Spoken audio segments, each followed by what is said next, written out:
வணக்கம். மீண்டும் இந்த ஆலயம் நிகழ்ச்சியின் மூலம் உங்கள் அனைவரையும் சந்திப்பதில் மிக்க மகிழ்ச்சி. ஆலய தரிசனம் ஆன்ம முன்னேற்றம்.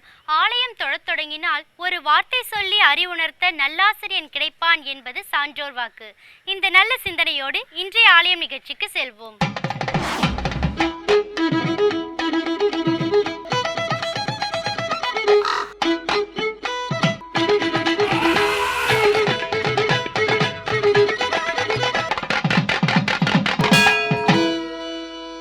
பசுவின் உடலெங்கும் பால் ஓடிக்கொண்டிருந்தாலும் மடுவில் தான் சுரக்கும். அதுபோல எங்கும் எவ்விடத்திலும் இறைவனின் அருள் நிறைந்திருந்தாலும் ஆலய கருவறையில் தான் சுரக்கும். அதனால் தான் நம் முன்னோர்கள் ஆலய தரிசனத்தை வலியுறுத்தினார்கள். ஒவ்வொரு கோவிலுக்கும் ஒவ்வொரு சிறப்பு. இனி இன்றைய நிகழ்ச்சியில் என்ன ஆலயம், என்ன சிறப்பு என்று பார்ப்போம்.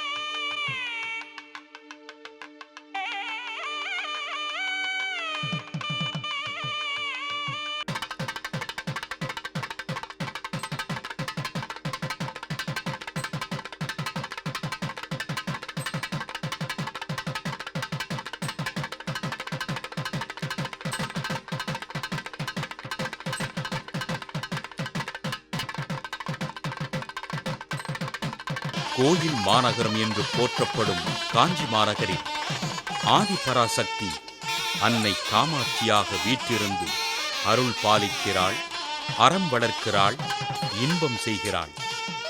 இந்த அன்னை காமாட்சி திருக்கோயிலுக்கு பின்புறம் அமைந்திருக்கும் திருக்கோயிலே அருள்மிகு மாகாளீஸ்வரர் ஆலயம்.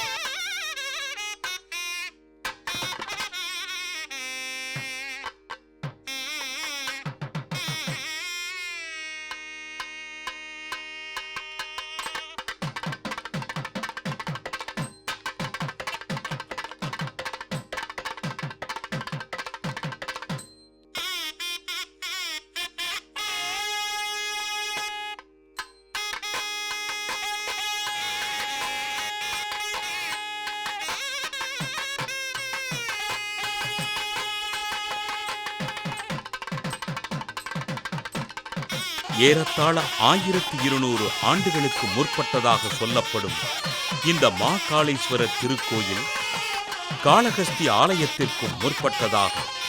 இந்த திருக்கோயிலில் எழுந்தருளியிருக்கும் மாகாளீஸ்வரரை ஸ்ரீ காளஹஸ்தியில் வசித்து வந்த மாகாளன் என்ற பாம்பு தன்னுடைய பிராயசித்தத்திற்காக வழிபட்டு பேறு பெற்றதாக தலவரலாறு கூறுகிறது.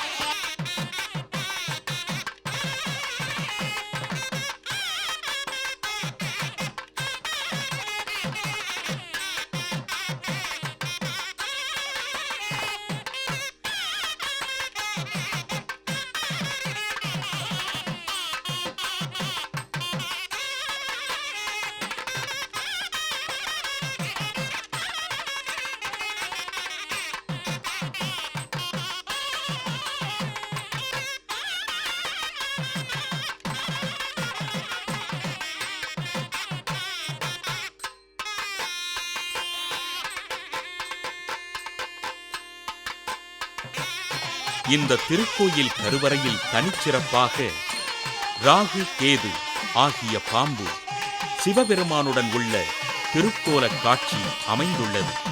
அதாவது கருவறையில் சோமாஸ்கந்த வடிவத்தில் 2 கைகளிலும் ராகு, கேது பிடித்தவாறு காட்சியளிக்கும் அழகு பக்தர்களுக்கு அருள் கோலமாக அமைந்திருக்கிறது.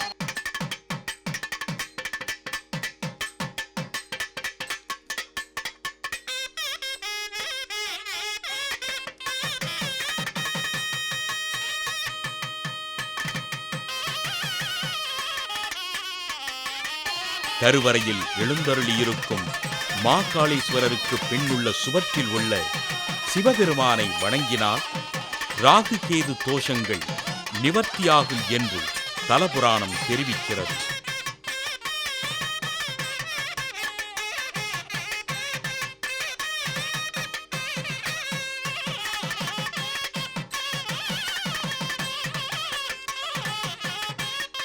மாகாளீஸ்வரர் திருக்கோயில் ராகு கேது நவகிரக பரிகார ஸ்தலம் பெரிய காஞ்சிபுரம்.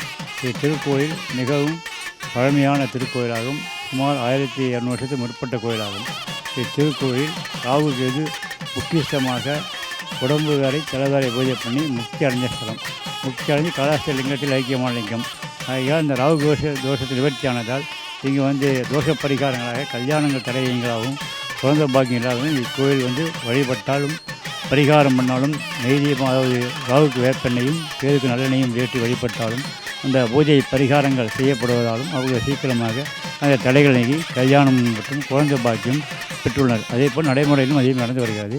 இந்த எல்லோரும் இந்த பரிகார தோஷத்தில் நாகதோஷம் இருக்கவங்களும் காலசர்ப தோஷங்களும் காலத்திர தோஷ நிவர்த்தியும் அந்த நாகத்தால் ஏற்படும் தோஷம் அனைத்தையும் நிவர்த்தியான ஸ்தலம். இத்தொழில் நவகரங்கள் தனித்தனியாக சன்னதி அமைந்திருக்கிறது. சூரிய பகவான் தம்பதியுடனும், உஷாதேவி சயாதேவியுடன், சந்திர பகவான் ரோகிணி தேவி சுவாதியுடனும், அதே மாதிரி அங்காரக பகவான் தம்பதியாகவும், புதன்கள் தம்பதியாகவும், குரு பகவான் தம்பதியாகவும், சுக்கர பகவான் தம்பதியாகவும், சனீஸ்வர பகவான் நிலாதேவி தம்பதியாக இருக்கிறார். ராகுகேது மட்டும் தம்பதி கிடையாது. ஏன்னா கோயில் சுவாமி அனுகிரகம் மட்டும் முக்தி அடைஞ்சு கலாஸ்தியில் லிங்கத்தை ஐக்கியமானால் ராகுகேது தம்பதி கிடையாது. ராகு கைதேவதை துர்க்கை, கல்யாண துர்க்கை மாலையுடன் வீட்டிருப்பதால் இந்த சுவாமிக்கு விளக்கேற்றி வழிபட்டாலும் எலுமிச்சப்பட மாலை போட்டு வழிபட்டால் விசேஷமாகும். அதேபோல் இங்கே நவகிரகங்கள் அதிபதியாகவும் தோஷநிவர்த்தியாக சனீஸ்வர பகவானும் தனியாக இருக்கிறார். அதேபோல் இங்கே பைரவர் சன்னதியை மிகவும் அற்புதமாக இருக்கிறது. அந்த சனிக்கிழமை தோறும் 8 தீபங்கள் ஏற்றி வழிபட்டு அந்த 8 தீபம் நடுவே தயிர் சாதம் வைத்து வழிபட்டால் மிகவும் முக்கியமாகும்.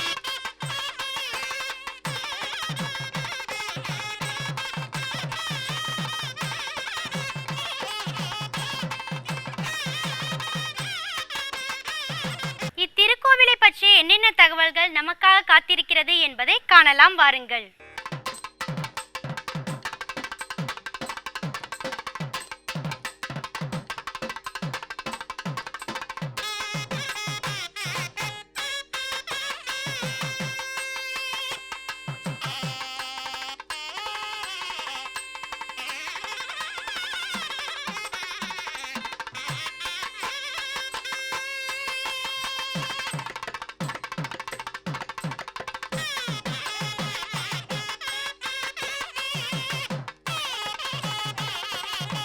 நூற்றுக்கு 100 சதுர அடியில் எழுந்தருளி உள்ள மூலவர் சன்னதி தவிர இத்திருக்கோயிலில் 9 கிரகங்களுக்கும் தனித்தனியே சன்னதிகள் உள்ளன.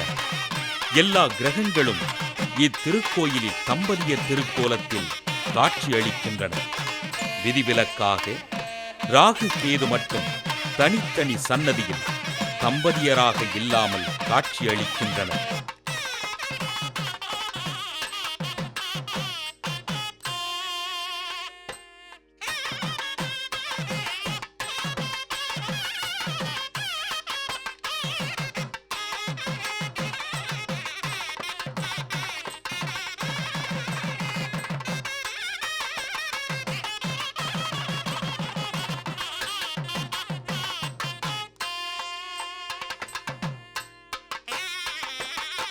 கிபி 7ஆம் நூற்றாண்டில் குலோத்துங்க சோழனால் கட்டப்பட்ட இந்த திருக்கோயில் ராகு கேது பரிகார திருத்தலமாக இன்றும் விளங்குகிறது. எல்லாவற்றிற்கும் சிறப்பு சேர்க்கும் வகையில் இந்த திருக்கோயிலில் தனியாக சரஸ்வதி சன்னதி கோயிலுக்கு பெருமை சேர்க்கும் வகையில் அமைந்துள்ளது.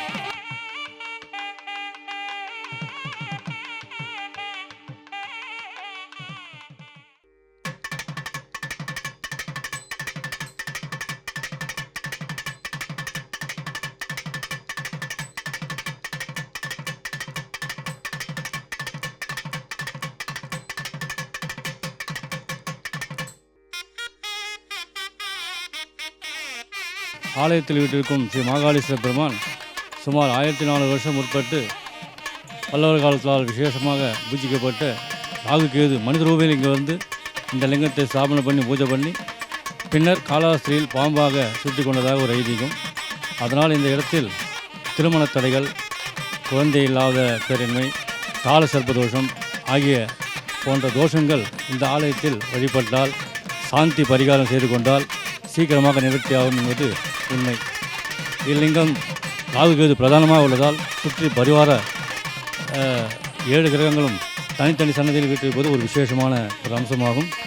இந்த கோயில் நிகழ்ச்சிகளில் வாரத்தில் 3 நாட்கள், முக்கியமாக ராகுகால வேளையில் செவ்வாய், வெள்ளி, ஞாயிறு ஆகிய தினங்களில் மக்கள் ராகுகேதுக்கு தீபமிடுதல், மூலவருக்கு நெய் தீபமிடுதல். இந்த ஆலயத்தில் பின்னாலே வீட்டிற்கும் ஸ்ரீ வன்னி விக்னேஸ்வரருக்கு 2 நெய் தீபமும், ராகு கேதுக்கு 4, 7 என்ற கணக்கில் தீபங்களும், ஸ்ரீ பைரவ பெருமானுக்கு காலபைரவருக்கு 8 தீபங்களும் தயிர் சாதம் தென்னமட்டையில் வைத்து நிவேதனம் செய்து, அதன் பின்னர் மூலஸ்தானத்தை விட்டிருக்கும் ஸ்ரீ மாகாளீஸ்வர பெருமானுக்கு 9 நெய் தீபம் இட்டு அர்ச்சனைகள் ஆராதனைகள் செய்து கொள்ளுமாறு தெரிவித்திருக்கிறார்கள். அது சமயம் பக்தர்கள் அங்காங்கு அனைவரும் இங்கு வந்து பக்தர் அந்த பரிகாரங்களை செய்து ஆண்டவன் அருள்களை பெறுகிறார்கள்.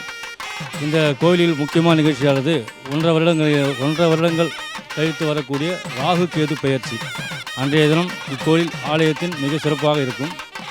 அன்றைய தினம் இக்கோயில் ஆலயத்தில் தீபங்களிடுதல், பரிகாரங்கள், லட்சார்ச்சனை போன்ற வைபவங்கள் சிறப்பாக நடைபெறும்.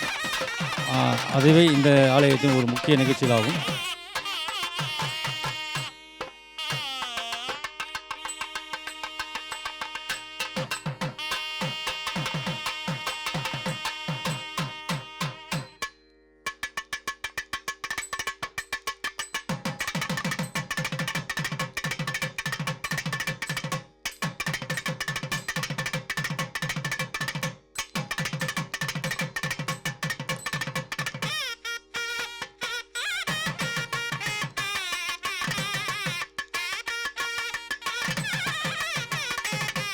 காஞ்சியில் கம்பை நதிக்கரையில் அம்பாள் வழிபட இறைவன் மாமரத்தில் தோன்றி அருள் புரிந்த திருத்தலமான காஞ்சியில் காமாட்சியம்மன் திருக்கோயிலுக்கு பின்புறம் உள்ள இந்த மாகாளேஸ்வரர் ஆலயத்திற்கு வந்து சிவபெருமானை வணங்கினால் வாழ்வில் வளம் கூடும்.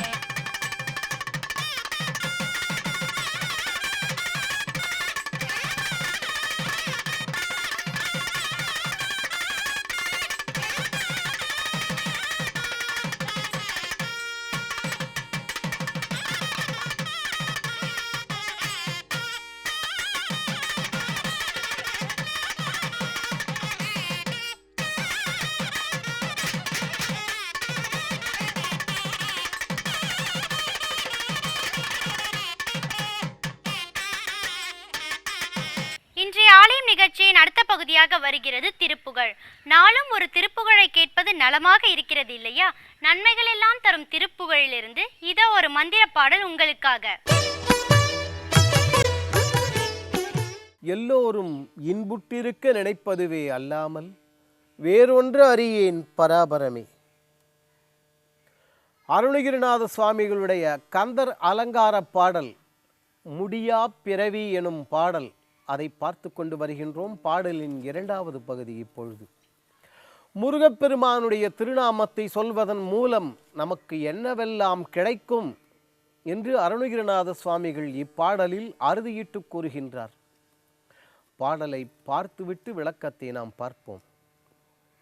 முடியா பிறவி கடலில் புகார் முழுதும் கெடுக்கும் மிடியால் படியில் விதனப்படார் வெற்றிவேல் பெருமாள் அடையார்க்கு நல்ல பெருமாள் அவுணர் குலம் அடங்க பொடியாக்கிய பெருமாள் திருநாமம் புகழ்பவரே. அருணகிரிநாதர் இப்பாடலில் புகழ்பவர் என்று சொல்ல காரணம் என்ன என்று நாம் சென்ற நிகழ்ச்சியில் பார்த்தோம். 15வது நூற்றாண்டில் எழுதப்பட்ட இப்பாடல் 20வது நூற்றாண்டில் என்ன ஒரு பலன் தந்தது, பல பேருக்கு தந்திருக்கிறது என்று சொல்லி நமக்கு நன்கு தெரிந்த திருமுருக கிருபானந்த வாரியார் சுவாமிகளின் வாழ்க்கை வரலாற்றிலிருந்து அவர் இப்பாடலை யாரிடம் சொன்னார், என்ன விளைந்தது என்று பார்த்தோம். பாடலின் பொருள் இப்பொழுது மேலும் இங்கே விரிவு பெறுகின்றது. அடியார்க்கு நல்ல பெருமாள். அப்ப அடியார்க்கு நல்ல பெருமாள்னா அதாவது அடியார்களுக்கு இப்படி என்று சொன்ன அருணகிரிநாதர் அவுணர் குலம் அடங்க என்று ஏன் சொல்ல வேண்டும்? சந்தேகம் வருகின்றதல்லவா? சூரபத்மன் முதலானவர்கள் தவம் செய்து வரங்களை பெறுவதற்கு முன்னால் அடியார்களாக இருந்தார்கள். அதற்கு பிற்பாடு வரங்களை பெற்ற பிற்பாடு அடியார்கள் என்ற நிலையில் இருந்து இழுந்தி அடியவர்களுக்கு தொல்லையும் துயரமும் கொடுக்கத் தொடங்கினார்கள். சூரபத்மன் முதலில் அடியாராக இருந்து அற்புதமான தவங்களை செய்தான். ஆறுமுக வள்ளல் நமக்கு தெரியும். ஐந்துமுக வள்ளல் சிவபெருமானிடமிருந்து ஏராளமான வரங்களை பெற்றான். நல்லவர்களுக்கு அவ்வளவு துயரங்களையும் அதன் பிற்பாடு கொடுக்க தொடங்கினான். அடியாராக இருந்தவன் அதன் பிற்பாடு இழிந்து நிலைக்கு இறங்கினான் அல்லவா? ஒரே சக்தி இங்கு அருள் செய்கின்றது, அங்கே அடிக்கின்றது. இது நடக்குமா என்று சந்தேகம் வேண்டாம். ஒரே வெயில்தான் சூரியன். அந்த வெயில் புழு இருக்கிறது, புழுவை துயரப்படுத்துகின்றது. சூடு தாங்க முடியவில்லை புழுவினால். அதே மற்ற ஜீவராசிகள், அப்பா இந்த பனிக்கு இந்த சூடு நல்ல எதமாக இருக்குப்பா. எப்படி சூரியன் வேண்டுமென்றா விளைவிக்கின்றான்? புழுவிற்கு எலும்பு கிடையாது. அதன் காரணமாக என்பில் அதனை வெயில் போல காயுமே, அன்பில் அதனை அறம் என்று வள்ளுவர் சொன்னாரே. அதன்படி அடுத்தவர்களுக்கு தீங்கே நினைத்து கொண்டிருந்தவர்கள் அங்கே எலும்பில்லாத புழுவை போல துயரப்பட்டார்கள். அடுத்தவர்களுக்கு நல்லதே நினைத்து கொண்டிருந்தவர்கள் இங்கே நற்கதி பெற்றார்கள், நன்னிலை பெற்றார்கள். இதைத்தான் அங்கே சொல்லும் பொழுது, அடியார்க்கு நல்ல பெருமாள் ஆவுணர் குலம் அடங்க பொடியாக்கிய பெருமாள் என்று சொன்னார். இப்படிப்பட்ட இந்த முருகப்பெருமானுடைய திருநாமத்தை சொல்பவர்களுக்கு முக்தி கிடைக்கும். முடியா பிறவி கடலில் புகார், அவர்களுக்கு மோட்சம் கிடைக்கும். அது மட்டுமல்ல, மோட்சம் என்பது முக்தி என்பது அங்கு போய் கிடைப்பது என்று நாம் நினைத்து கொண்டிருக்கின்றோம். அல்ல, அற்றது பட்டனில் உற்றது வீடு என்று அங்கே ஆழ்வாராதிகளும் சொன்னார்கள் அல்லவா? இங்கேயே நமக்கு அந்த விடுதலை முக்தி என்பது கிடைக்க வேண்டுமே. இங்கேயே அதை அருளக்கூடியவன். அது மட்டுமல்ல, முடியா பிறவி கடலில் புகார். அடுத்த வார்த்தை தான் அருணகிரிநாதருடைய அந்த வன்மை. முழுதும் கெடுக்கும் மிடியால் படியில் விதனப்படார். தமிழில் மிடி என்கின்ற வார்த்தைக்கு தரித்திரம், வறுமை என்பது பொருள் என்று ஏற்கனவே பலமுறை பார்த்திருக்கின்றோம். அப்படிப்பட்ட அந்த வறுமை என்பது தீண்டவே தீண்டாது. நாம் இருக்கக்கூடிய திசை பக்கம் கூட வராதாம். அதுவும் இந்த இடத்தில் சொல்லும்போது முழுதும் கெடுக்கும் வறுமை என்று சொல்கின்றார். காரணம், வறுமை வந்துவிட்டால் போதும். விஸ்வாமித்திர முனிவர் ராஜ ரிஷி என்றெல்லாம் சொல்லி கொண்டிருக்கின்றோமே. அப்படிப்பட்ட அந்த விஸ்வாமித்திர முனிவரே வறுமையின் காரணமாக உணவுக்கு இல்லாத ஒரு காலம் கோலம், நாய் மாம்சத்தை திருடிய வரலாறு நாம் ஏற்கனவே இங்கே நிகழ்ச்சியில் பார்த்திருக்கின்றோம். அந்த வறுமை என்பது வந்துவிட்டால் எல்லா தவறுகளையும் செய்ய சொல்லும். வறுமை என்றால் ஏதோ காசு பணத்திற்கு மட்டும் வறுமை என்பது பொருள் அல்ல. நிம்மதி இல்லாமல் போய்விடும்.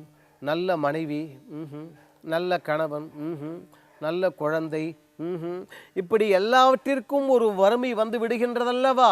அனைத்திற்கும் மேலாக இன்று எல்லோரையும் ஆட்டி படைத்து கொண்டிருக்கக்கூடியது ஆரோக்கியம் இன்மை என்று சொல்லக்கூடிய அந்த ஒரு வறுமை, நோயின்மை என்று சொல்கின்றோமே. இப்படிப்பட்ட எந்த விதமான ஒரு வறுமையும் நம்ம வந்து தீண்டாது. நாம் அதில் கடந்து துயரப்பட மாட்டோம். முடியா பிறவி கடலில் புகார், முழுதும் கெடுக்கும் மிடியால் படியில் விதனப்படார். எந்த விதமான தரித்திரமும் ஆரோக்கியம் என்று சொல்லக்கூடிய அந்த ஒரு வறுமை நம்மை வந்து தீண்டாது. குடும்பத்தில் ஒற்றுமையின்மை என்று சொல்லக்கூடியது மிகப்பெரிய வறுமை. பல குடும்பங்கள் அதன் காரணமாகத்தான் அழிந்து போகின்றன. அந்த வறுமை வந்து நம்மை தீண்டாது. இதுக்கு நகைச்சுவையாக ஒரு தகவல். ஏன் இப்படி நடக்கின்றது? ஏராளமான திருமணங்கள் இன்று பல குடும்பங்களில் பல தம்பதிகள் காவல் நிலையத்திற்கு போய் நிற்கிறார்களே. ஏன் என்றால் நகைச்சுவையாக கல்யாணம் நடந்தது. பல கல்யாணங்கள் இன்று காவல் நிலையத்தில் தானே நடக்கின்றன. அதன் காரணமாகத்தான் அடிக்கடி அங்கே போய்விட்டு வருகிறார்கள் போலிருக்கிறது. பல குடும்பங்களில், அதுவும் நான் எல்லாம் படித்திருக்கிறேன், நல்ல பதவி என்று சொல்லக்கூடிய அப்படிப்பட்ட குடும்பங்களில் இந்த ஒற்றுமையின்மை என்று சொல்லக்கூடிய அந்த வறுமை, குழந்தை செல்வம் இல்லை என்று சொல்லக்கூடிய அந்த வறுமை, நல்ல கணவன் நல்ல மனைவி இல்லை என்று சொல்லக்கூடிய அந்த வறுமை, செல்வம் இல்லை என்று சொல்லக்கூடிய அந்த வறுமை, இப்படிப்பட்ட எந்த விதமான ஒரு வறுமையும் வந்து நம்மை தீண்டாது. நாம் துயரப்பட மாட்டோம். எல்லா விதமான மங்களங்களையும் அந்த முருகப்பெருமான் அருள்வான் என்று கந்தர் அலங்காரத்தில் நம் வாழ்வு அலங்காரம் பெறுவதற்காக அருணகிரிநாத சுவாமிகள் நமக்கு பாடம் நடத்தியிருக்கிறார். அந்த முருகனுடைய திருநாமத்தை நாம் சொல்லுவோம். அந்த முருகப்பெருமான் நம் எல்லோருடைய உள்ளங்களிலும் இல்லங்களிலும் எழுந்து அருளியிருந்து எல்லா விதமான செல்வ வளங்களையும் அருளுவான்.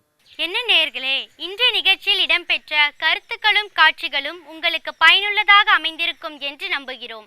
இந்நிகழ்ச்சி குறித்த உங்கள் கருத்துக்களை எங்களுக்கு தெரியப்படுத்துங்கள். மீண்டும் வேறொரு ஆலயம் நிகழ்ச்சியில் உங்களை சந்திக்கும் வரை உங்களிடமிருந்து விடைபெறுவது சரண்யா.